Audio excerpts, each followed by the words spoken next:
Lamalo Lonzo Ball, brother, he's going back overseas to play Australia. He just came on a jump to talk about it, that he's going overseas to play pro ball again. At the Drew League, but he already played some pro ball in Lithuania at age 16. He is the 21st ranked prospect in his class on the current ESPN 100. Lamalo Ball, welcome to the show. Thrilled to have you here. He walked in and everyone was like, "Oh my God, you grew.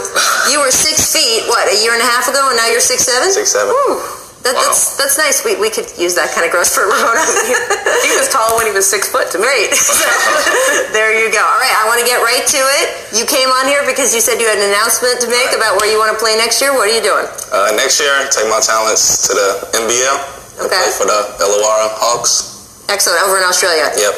Absolutely. Why did you decide this is the way to go for you? I just think it's the best route for me. I'm trying to be the #1 pick for the 2020 draft, so I heard they got great strength and conditioning over there, so off the court that'd be good, and then on the court, pros been through there, stuff like that, so I think it's all gonna help. And it's just best for me, I think. Yeah, absolutely, and that's what we're seeing so much from kids your age, is saying, okay, some people is ready to go to college. You're definitely not the first guy to say, you know what, I think playing overseas is gonna make me more of a pro, ready, coming into the NBA. You said you want to be the #1 overall pick. Your dad already put that out there, I think, twice this week, saying you're gonna be the #1 pick. What is it like playing under that kind of expectation? I know I worked for this a lot. Started playing since I was 3, so it's just my dream, man. And then that's everybody's goal, to be #1 pick, play in the NBA. So that's that.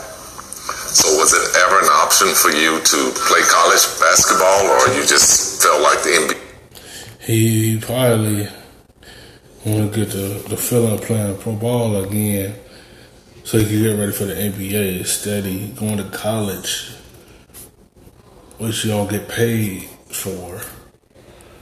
College take all your money and don't get the players nothing. But this is good, good chance for him, to get that. He already got that little experience already. Just give him a little more, get him ready for the 2020 draft. Like I think he'll be a solid NBA player come 2020. When I was younger, committed to UCLA. You're still young. Right. Younger than what I was now. But then stuff changed, and then life changes too, so, Yeah. I think it's just better going overseas now.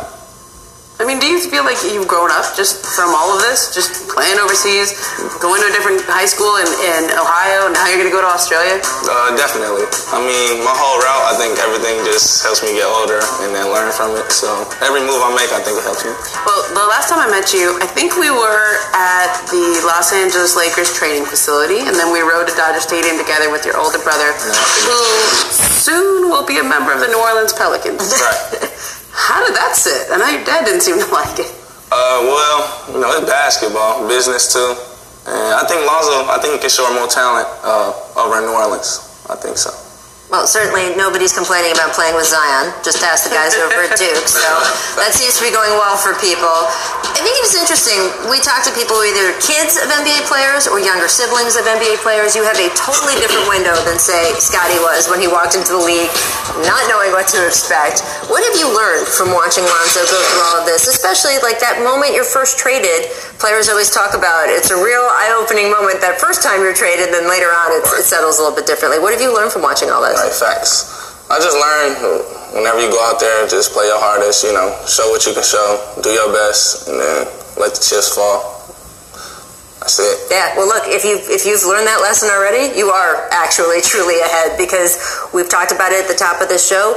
You cannot predict the 6 things that are going to be ready or waiting for you in the NBA by the time you are ready and eligible to enter the draft. You just have to be the best that you can be in that moment. And I like that you're taking another step towards figuring out who that is as a player and as a person. Thank you so much for joining us today. We loved having you. We love seeing you continue to grow, both physically and as a basketball player. Exactly.